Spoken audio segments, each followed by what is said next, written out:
what is your next bike?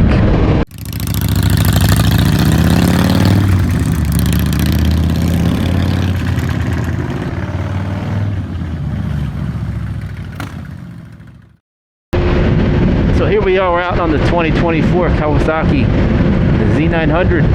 I got this bike back in March. So we're looking at, I guess, what, 6 months or 7 months? And I like it. It does exactly what I got it for. But at what point, when you get a bike, you have a bike, are you thinking about your next bike? Is it as soon as you get home? Is it as soon as a new model comes out that you check out and you're like, oh, I like that bike? Or do you buy a bike with the intention that, okay, I'm going to keep it a year or two, use it for what I wanted it for, get that out of my system, and then go on to the next one? Like this Z900. I didn't buy this with the intention of keeping it for a long time. I just felt like getting back into the sport bike / sport naked bike scene for what this would provide, and it's been a lot of fun. So with that in mind, I figured I'd keep this probably 2 years, give or take, and start thinking about what's the next bike. So, you know, I have an ADV for what I like to do with my Himalayan. So would it be a little more powered, bigger ADV bike? Maybe in the future, but not right now. The Himalayan addresses everything that I need. Would it be another mid-size cruiser? I have that Indian Scout. It's one bike I will never get rid of, but the 101 Scout, I really like that. It's basically a solid platform that they've improved with the suspension, the power, the technology. I mean, everything on that bike is improved. And the Scout was already a great platform. So am I interested in that? A little bit, but because I have the Scout, it's a little redundancy, so I can't see myself doing that at this point in time. Never say never. How about a big old bagger touring bike? Well, have the Goldwing, the ultimate touring machine. So that base is covered, and at this stage, in this point, I don't really want a big, heavy touring bike. This doesn't suit the need of the kind of riding I'm doing at this point in time. In the future, that might be the go-to one bike, right? So they have the new 50th anniversary Goldwing coming out. Is that going to pique my interest? It just might. Mine is a 2021. I think it's phenomenal. But the category that I've been checking out recently, and I've done it time to time, is the muscle cruiser, quote, performance cruiser category. And there's not a whole lot of bikes in that class, and I'm talking new, not, you know, I know right away people are thinking Yamaha VMAX, right? The ultimate performance power cruiser, which it was. But they stopped making that in 2020, and I don't see that coming back out because of the Euro 5. So that's probably not going to happen. So the bikes that I looked at in no particular order or price in that category, you got the Harley Fat Boy 114, right? 240 rear, always like the Fat Boy, awesome look. You got the Harley Breakout. Some say it kind of fits in that category, some say it doesn't. I kind of think it does, and that's the 117. You have the Suzuki M109R Boss, total muscle cruiser to the T. You have the Ducati X Diavel, unbelievable power, totally a muscle cruiser. And then you have the Triumph Rocket 3R and the GT Storm. Both of those, you have the power cruiser in the R, and then you have the quote GT Grand Touring. So it's kind of like a performance power tourer. but that Rocket 3 has the largest production motorcycle engine in the world, right? 2,500 cc's. The Storm version has 180 horsepower, 166 foot-pound of torque, and it'll rip your arms off. Tons of premium finishes. So that may be the market that I would look at next. Now, if I did that, obviously the Z900 would probably go away, because a power cruiser would kind of give you the need for speed. That would give you that, you would meet that expectation. Maybe not with the same oomph and pizzazz and maneuverability and handling that the Z900 has, which, I mean, this in the twisties is absolutely super fun and main reason why I got it. But it might meet it just enough that you wouldn't need this. It would be a little bit of redundancy. Globally speaking, I'm not being down to the nitty-gritty and the nuances. I know this is going to handle way better than any of those big, heavy muscle cruisers. I get that.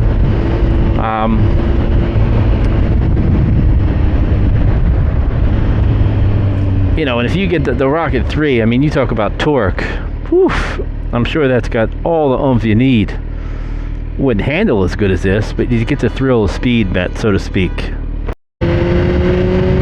So if you had to rank them by price, the Rocket 3 is by, well, the Rocket 3 and the XD Oval are the top two, most expensive. The Fat Boy and the Breakout fall in the middle. The Suzuki M109R, definitely the least expensive. A lot of bang for the buck. I think they're around 17 grand. Plus tax title, blah, blah, blah. But if you do all the comparisons, right, they're all in that power muscle cruiser. I've ridden the Fat Boy, I've ridden the Rocket, have not ridden the Breakout, have not ridden the 109. So I'd like to try them and see. And then if I find that there's some redundancy in some of the current bikes I have, I would probably unload those, whittle it down, so when I got that bike, I could be thinking about the next bike. Playing chess, right? 2 moves ahead. So what is your next bike? Leave it in the comments below.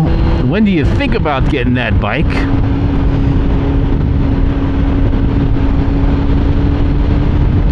And do you have bikes that are redundant in your garage? You know, or do you like to keep it like with mine? I got all the categories covered across all the genres, and I don't like to have redundancy because I just like to experience all the different offerings. So just curious, leave it in the comments below. What is your next bike? And out of those bikes, let's go back at it. The Rocket 3, the XD Oval, the Fat Boy, the Breakout, the M109R. What's your favorite of all those? In no order, I'm going to rank them this way. I like the Rocket the best. I like the Fat Boy and Breakout probably second aesthetically. They're not going to have the same performance as the Rocket by far. Or as premium of finishes and offerings. Then probably the M109 and probably the Diavolo last. The Ducati styling on that, it's okay. And then the maintenance on the Ducatis, I'm good. No thanks. So how would you rank those bikes? You know, put everything aside. You do it whether you do it by looks or offerings, tech specs.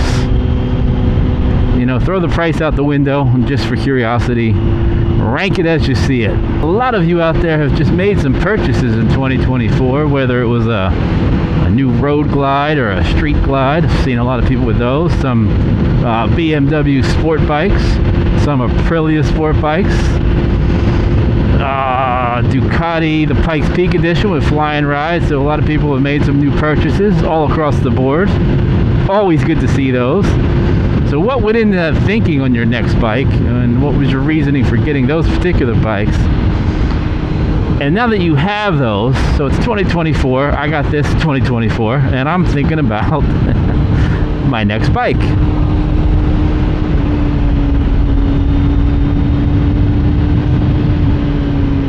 Or are you the kind of person that you buy one bike, keep it 10 years, get another bike? Or do you think, I'm going to flip them every 2? Is it a business strategy? Is it just, I'll get what I like when I see it, when I want it, zero strategy into it? Oh, I like that, I'm getting it. Or I'm selling this, or I'm trading that.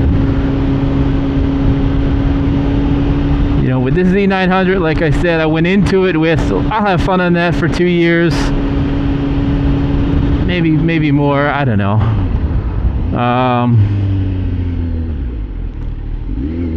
Like, to really get the most out of this particular bike, I really need to get it to a track day, because you cannot on the street ride this bike to the capability that it has. You just can't. You can have some fun for sure, but you can't. I mean, you just can't. This bike is a track rock star, I'm sure, and that's where I would find this bike would be the most useful. I mean, it's super fun for the riding I do, but a lot of times when I'm riding it, oh my god, I just feel like how much more power it still has. And you know, because of traffic laws and how streets are made and how things are ridden, you're just not going to maximize its capability. Nor do I have the riding skill at this point in time to do that. That's why, you know, champ school and track days would be really beneficial. So then if that's the case, maybe you just keep this for a track bike, right? You don't get rid of it. And you're like, oh, this is going to be my track bike. Another category, another genre. You know, then you have dirt bikes. Could I get one of those? Probably not, because they're not street legal, and in order to get to a trail, you'd have to trailer it, and I'm not doing all that. That's why I got the Himalayan. So, thanks for watching, everybody. And don't forget,